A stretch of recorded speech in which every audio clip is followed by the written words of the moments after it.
Good morning, everyone. How are you all doing today? Good, how are you? I'm good. How are you doing, Matt? Matt, how are you doing? Hello? Are you doing good today? Yes. That's good. Well, today we will be going more into depth of the progressive era, and we'll be talking about eugenics, which have either of you heard the term eugenics before? Nope. All right, so we'll be diving into some new information, but we're going to have a quick recap on the progressive era before we start. Do either of you remember the major president we talked about last class? Matt? Teddy Roosevelt. Yes, and that's correct. Good job. And Teddy Roosevelt, he was really big into regulating how we process our food and drugs, and he was also a big supporter of helping rebuild infrastructure like roads, bridges, different housing units, and most definitely he was very targeted towards cities because cities at the time were poorly regulated. There were no building codes at the time, so a lot of those building codes that we have today were implemented back then. Yes, Matt? Yes. Wasn't he responsible for setting up a lot of our national parks too? Yes, he was. There was a lot of good things that came out of the progressive era because the progressive era was all about trying to rebuild our society to make it the best that it could possibly be. And the progressive era was also about helping out the little guys. So that's why all the cities were getting rebuilt, because a lot of poorer classes lived in the inner cities. And so a lot of parks in the inner cities were getting redone, and that's why all the regulations were coming up during this time, because he wanted to improve everybody's way of life so that America could be better as a whole. And going off of that, eugenics is, I'll give you a quick definition before we really start, but eugenics is basically when you try to take the most ideal traits that a person possesses, and you try to keep and use those traits and pass those traits down, but at the same time you try to eliminate all the bad traits you can find in a person. So anything that seems negative or does not help but cripples the human, you want to try to get rid of those traits. So that's what people in the eugenics movement were trying to do. That was their goal. And I have a quick question before we start, but with that definition in mind, do either of you know of one really major event that took place in the past 100 years that kind of ties and connects with the eugenics idea and the definition of eugenics? Something really big that happened. It wiped out a lot of, well, it tried to wipe out a lot of considered undesirable traits and undesirables. Hitler and the Jews? Yes, that's perfect. That's just what I wanted to hear. That was a huge example of the eugenics and those ideas. Hitler actually, he took Americans' ideas, and he was heavily influenced by us ever since, even before he became chancellor and dictator. So, but we will be talking more about that later in the lesson. But for right now, we are going to dive in. I'm going to share my screen.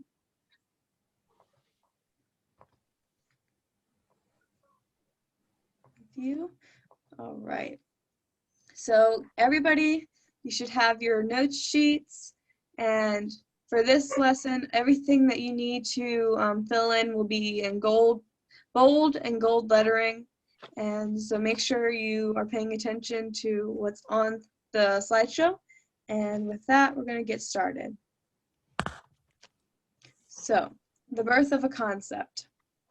In Plato's book, The Republic, The ideas and efforts to of a reform to improve human beings through selective breeding were brought to light. So these ideas were started 2,000 years ago. So this idea, though it may not have been called eugenics at the time, the idea was still there. Selective breeding being having two very near perfect people breed, so then they can also have a near perfect offspring. So they wanted the best of the best to procreate in order to form this ultra human who's ideal in every way, and they wanted all people to be very ideal and healthy and strong and intelligent. And so Plato started this idea back thousands of years ago. So when we think about this idea has been around for a while. It's not very new. And as we can see, Italian philosopher Tommaso Campanella wrote in City of the Sun about a utopian community where only the socially elite were allowed to conceive and procreate.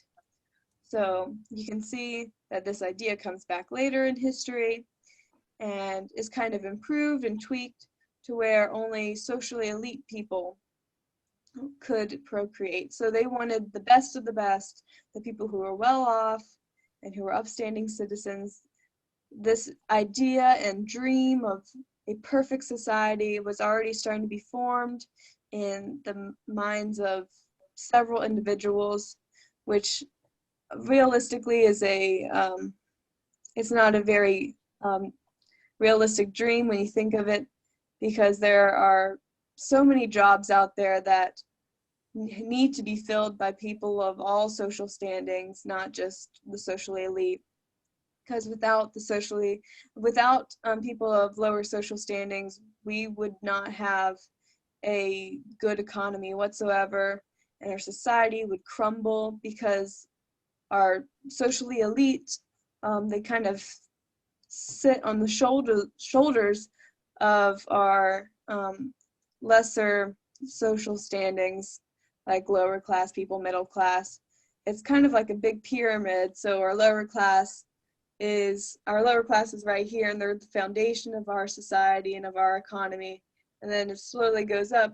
And even though the socially elite are on top, our society would just crumble if we didn't have anything below it. So I don't think that these people, these scientists and these advocates for the eugenics movement really thought about this idea fully, but they just had this dream about it. So Charles Darwin, he created the theory of natural selection, and this theory was a major contributor of the eugenics idea.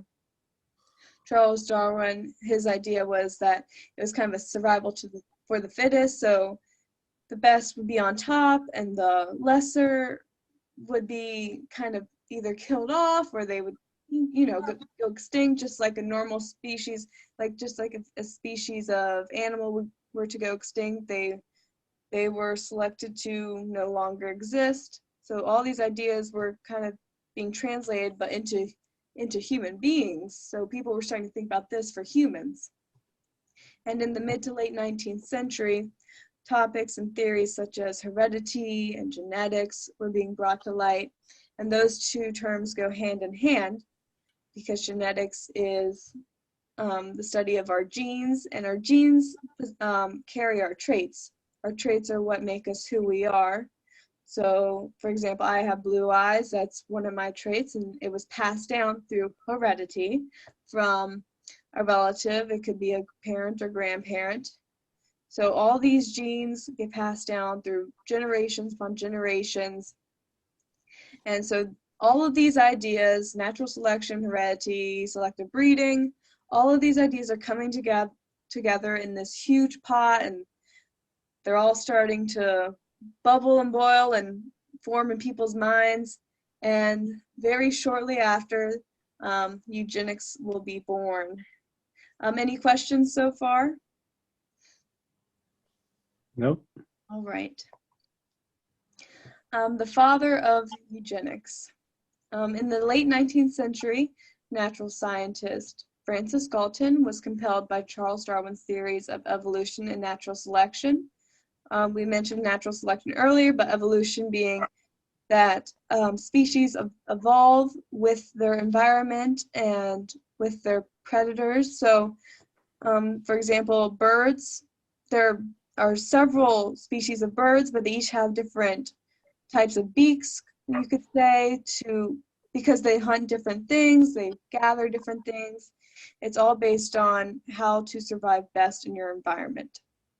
So this idea was also included with Galton's ideas. And Galton wanted to find a way to improve mankind by weeding out all the bad genes in people and harvesting only the most ideal genes to eventually create a perfect utopian society. So as you can see, he kind of took the dream that Campanella had of this perfect society, and he's trying to actually implement it now, which hasn't really been done before. Before this had just been ideas of happening, but now he's actually going to try to get the ball rolling on this idea and have it come to fruition. But Galton coined the term eugenics in 1883. So even though, like I said, the idea has been floating around for a while, it actually has a name, and he called it eugenics, and eugenics is the selection of heritable characteristics in order to improve future generations. So we want to keep all the good genes and get rid of all the bad genes in order for our society to excel. That's what Galton believed. And more, here's a little quote that I found of Galton, and he said, "The more suitable races or strands of blood, a better chance of prevailing speedily over the less suitable." So he's saying that people with the best genes will excel more in life, and our society will progress more with these better individuals who are more ideal than the lesser. Miss Hall, Yes? we asked Matt to mute. I can hear his dog. Oh, Matt, could you please mute? Sorry, yes, I can. All right, thank you so much. But you can unmute when you have a question. All right, well, let's continue on if there are no other questions for this slide. All right. Now, here's a little map. I do have a quick. I do Yes. have a quick question. Do you maybe this is more of asking your thought or opinion, but do you think that there are some people in our society today that are still kind of interested in this theory? Oh, I'm sure there are people out there who still have ideas of this theory that only the best traits should be inherited. As I've mentioned before, history will repeat itself eventually, so we will go back to this idea. I know that we have places where couples can go or even single people can go to have like designer babies. Yes. Heard about that. That is a good. Where they seek characteristics that are most desirable. Yes, that procedure is heavily influenced by the eugenics movement. Eugenics is still not, even though it is not as prevalent, it is still out there, and there are people who still are in support of it. So yes, thank you for mentioning that. That was a very good comment to add.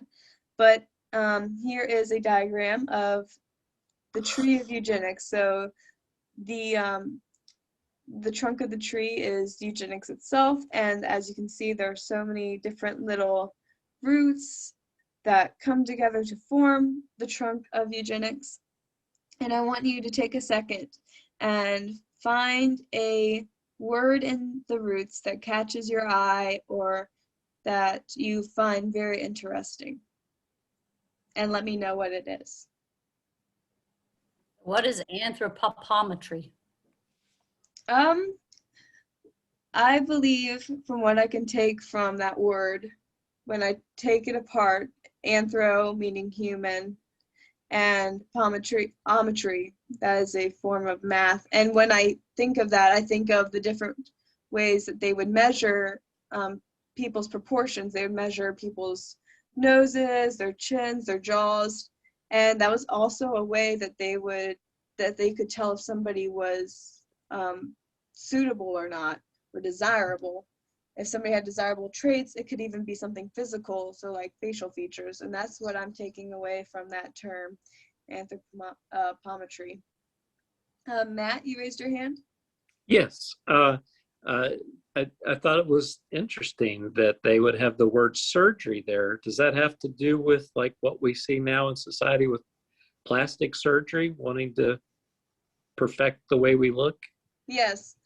Even though it's not directly tied with plastic surgery nowadays, those ideas do come from eugenics.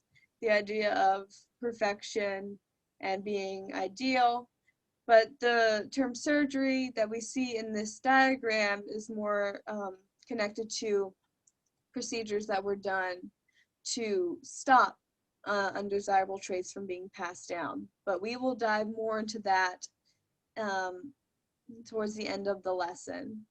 But before we move on, I'd like to read the quote at the bottom. Like a tree, eugenics draws its materials from many sources and organizes them into a harmonious entity. So you can see how all these different things like genetics, politics, even religion, medicine, all of these things are coming together to form eugenics. All right, now we're moving on to the early stages of eugenics. In 1911, some of the US leaders, private citizens, and corporations helped to create the Eugenics Record Office, or as we will call it for the rest of the lesson, the ERO. And now the ERO was focused on tracking family histories to look for undesirable, and I put undesirable in quotes because I want you to know that undesirable in this fashion is an opinion, and since it is an opinion, I want to make sure that you know that it's not set in stone. This is what people thought was undesirable. It is not what actually is undesirable. So I just want to make that clear that these are not facts, that they are actually undesirable traits. But they concluded that people with undesirable traits were deemed unfit and were generally from poor populations and were immigrants and minorities. So you can see they're already putting these people in a corner. They're already bringing to light that they're not going to be ideal members of society, and that they're just going to make even more unfit members of society when they pass down their genes.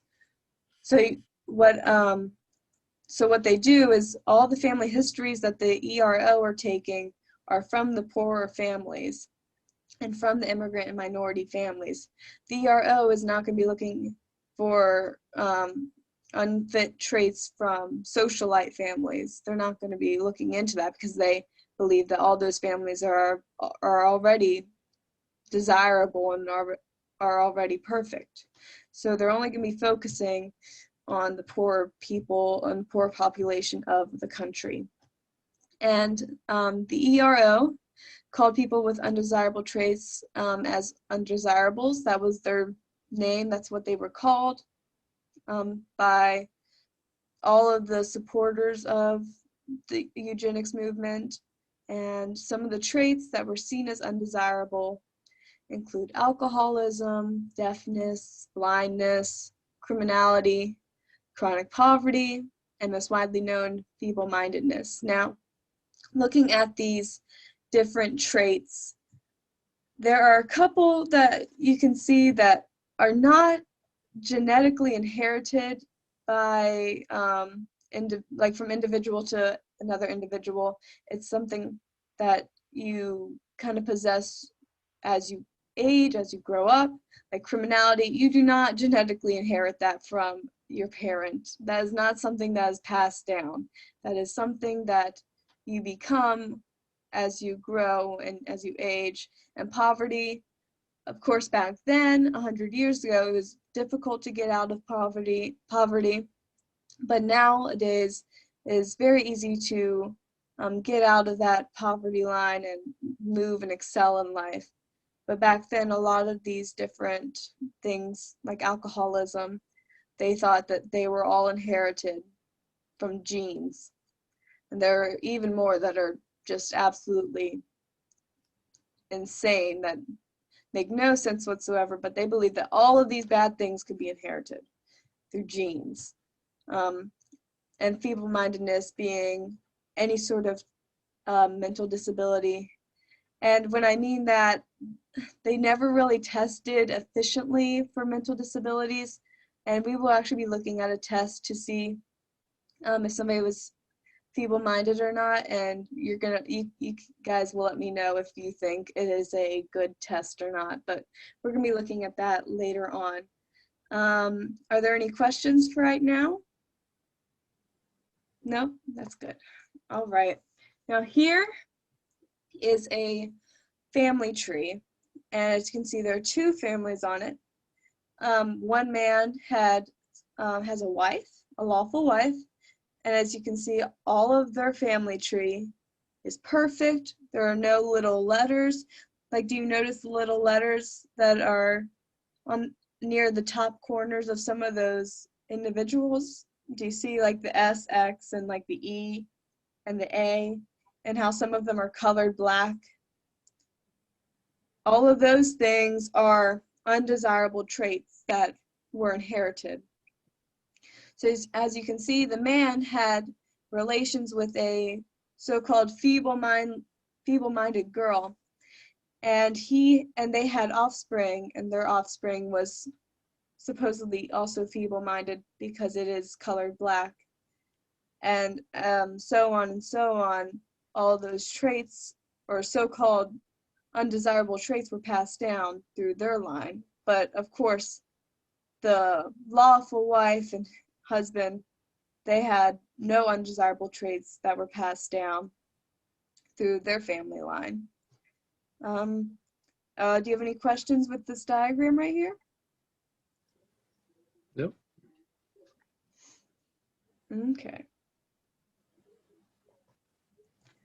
Other supporters of the eugenics movement. So there are several supporters of the movement, but these four really stuck out to me, and some are slightly ironic, and some are just very unusual. We're going to start with John Harvey Kellogg. How many of you have had cornflakes? Yes. I have. Well, John Harvey Kellogg, he was the inventor of cornflakes, and it's for a very strange reason, which I will let you know in a second. But he was the creator of the cornflake cereal. He was the director of a sanatorium called Battle Creek, and he would try different methods of curing people with undesirable traits. And the Kellogg cornflake cereal was actually one of those methods. He would try to add this cereal into their diets in order to allow his patients to have regular digestive tracts, because he thought that would make them all better and have less undesirable traits. So when you think of cornflakes, they were really for having regular bowel movements. So next time you pick up a box of cornflakes, you can tie it in with eugenics. And then next we have Teddy Roosevelt. As we mentioned earlier, he was a major proponent of the sterilization of criminals and feeble-minded. And sterilization, that is a method of making somebody not able to carry or procreate children. And we will discuss more of that in the next slides coming up. But as we mentioned earlier, Teddy Roosevelt was a big supporter of improving our society through infrastructure, but not only infrastructure, but through our citizens as well, trying to weed out the bad and only keep the good, which is why he would keep criminals from having children even after they were out of prison. And then next we have Helen Keller.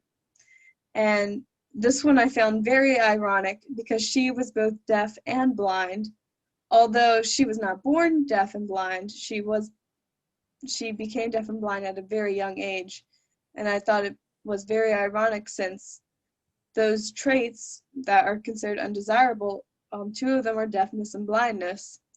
And she quoted, I got a quote from her here that says, "Our puny sentimentalism has caused us to forget that a human life is sacred only when it may be of some use to itself and to the world." So what she's saying here is that humans are only important if they can contribute to society. But when I think of that quote, I think of it as everybody can contribute to society, no matter what class you are in, whether it be lower, middle, or upper class. But back in the day, Helen Keller thought that only the most intelligent and most fit people could contribute to society. And then another ironic one we have here is W.E.B. Du Bois. And what's ironic is he is a part of the minority of African Americans. And he coined the term talented tenth, which means that he believed that a tenth of the African American population could excel in society and was extremely intelligent and physically fit, and he wanted them to excel in society. But he also thought there was a submerged tenth of the population of African Americans, and he believed that those were lowlifes and they couldn't be helped, and that they were just all completely undesirable. They had no good traits, and he wanted to get rid of those 10% of African Americans in our country.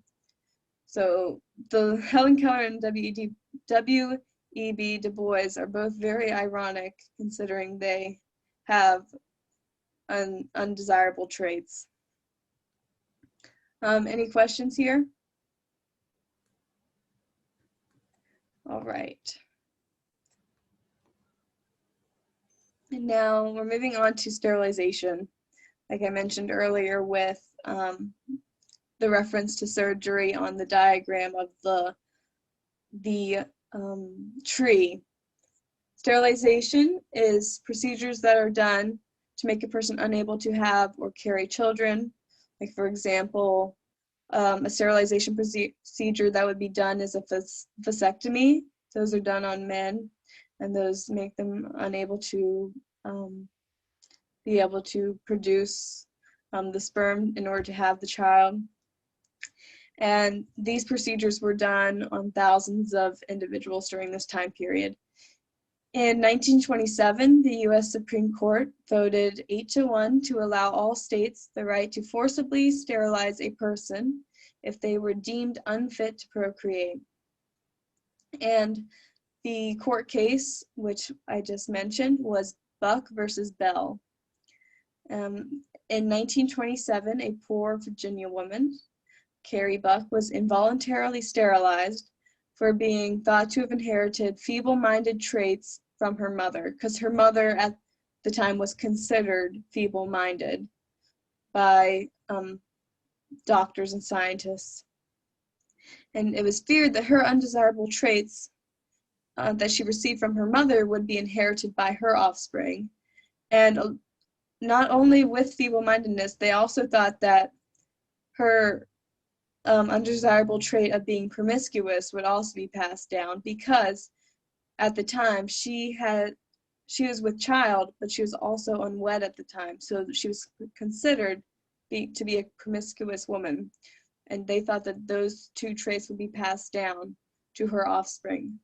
So after she gave birth to her child, she was sentenced to be sterilized, but she took her case to the courts, and it went all the way up and got appealed several times, all the way to the Supreme Court level. But she ultimately lost the case, like I said, 8-1, and she was sterilized. And since then, and for the next 50 years, approximately 65,000 Americans with disabilities were forcibly sterilized. So from about the late 20s to the I'd say probably mid-70s, 65,000 sterilizations took place. Any questions? I just can't believe that could even happen. Yes, it is quite hard to imagine. I have a diagram here of our country.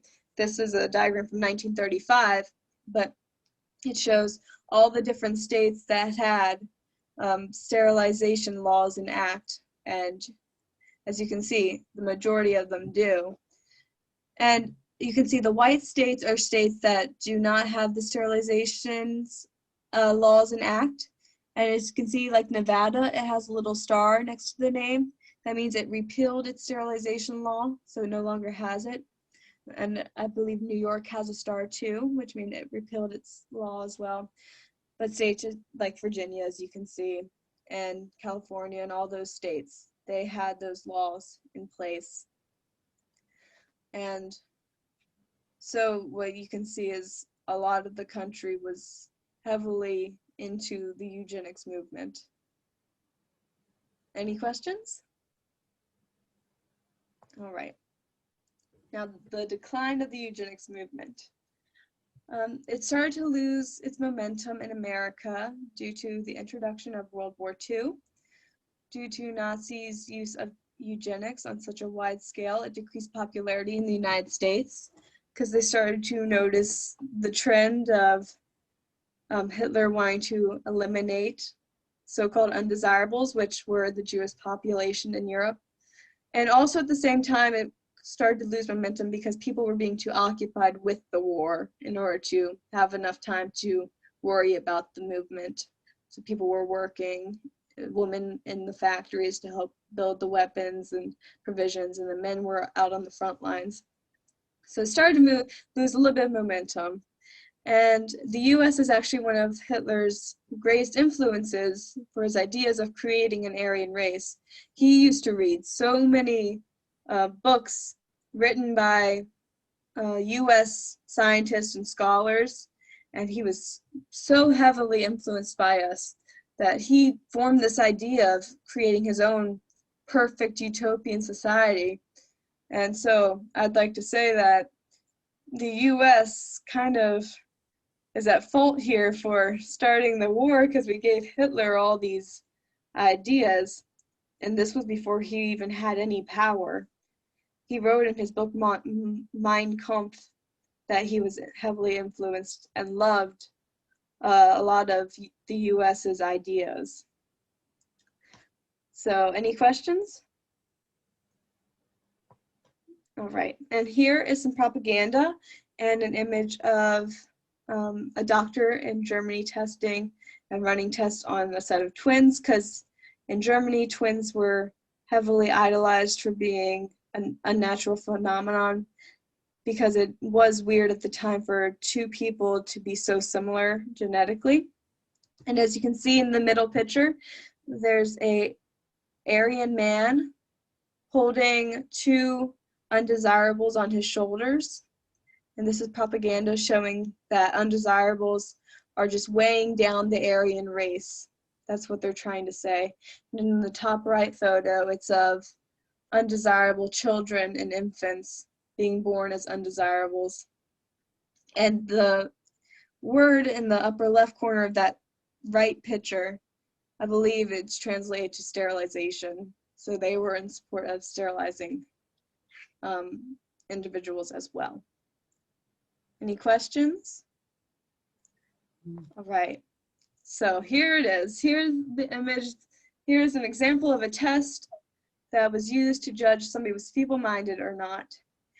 This is an illiterate test, so it's for people who did not know how to read.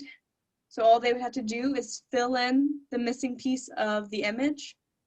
So as you can see for number 6, there's a rabbit missing part of its ear.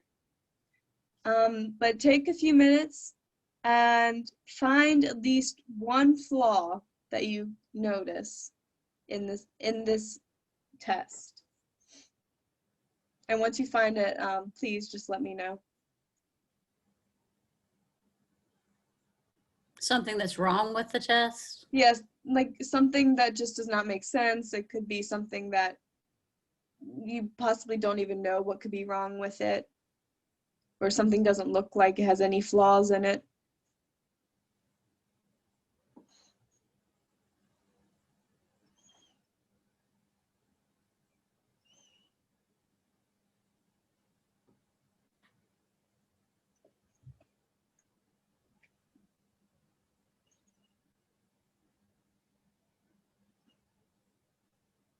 Try to find one of those questions that you don't think you could answer.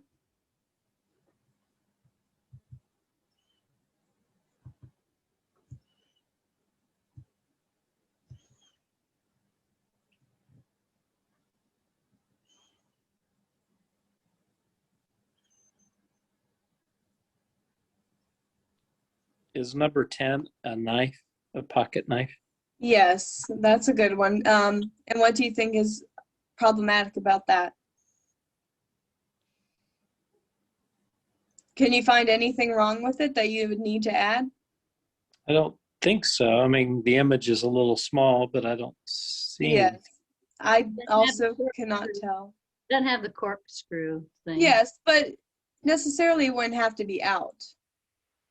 So it is kind of problematic in that way. Oh, And I read that number 5, one man in World War I who took this test thought that number 5 was a church, so he put a cross on the top instead of the extra part of the chimney. oh, So he was gotcha. considered feeble-minded because he thought it was a church. But for number 17, for example, I can't really tell what's wrong with that I image. think she's missing an arm or hand. Yeah, possibly a hand. And for number 15, what's wrong with number 15? They're supposed to be throwing a ball. But there are balls on the floor. I'm not sure. Some of these images are up to interpretation, I feel. So That girl is using an overhand throw. She's supposed to do an underhand throw.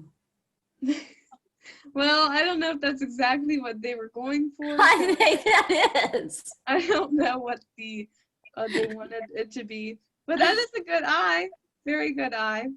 But what we can take away is we don't always know exactly what the correct answer is for some of these. Some of them are up to interpretation. So you can see why so many people were diagnosed as feeble-minded back during the eugenics movement. Well, I would only say they're feeble-minded if they couldn't answer any of them. Yes, but they would count people as feeble-minded even if they answered most of them correctly. They took it very seriously.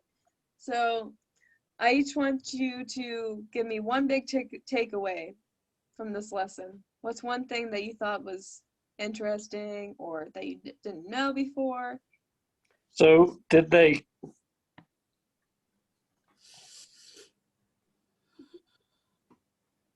so it would appear from this test that feeble-mindedness is not being able to see the details of what's missing. Yes, that could be it. Yeah, good job. So a lack of being able to see the details in things. Mm-hmm. Yes, that's correct. And Cynthia, what's one thing interesting that you About learned? the pictures? No, just about anything in the lesson. Oh, that these people weren't Christians. Because if you believe that everything has to be perfect, then you can't be a Christian because God doesn't make everything perfect. Yes, that is a very good point. Good It job. doesn't become perfect till you pass on to the next life. Yes. Very good. That's a very good point. Thank you for sharing that. Yes, I believe these people were twisted Christians. They thought what they were doing was right, but it most definitely was not. Well, that's about all the time we have for today. I hope you all have a great day, and we will be moving on to World War II next class. And I hope you all have an excellent day. Thank you. All right, you too. Bye-bye. You're welcome. Bye-bye.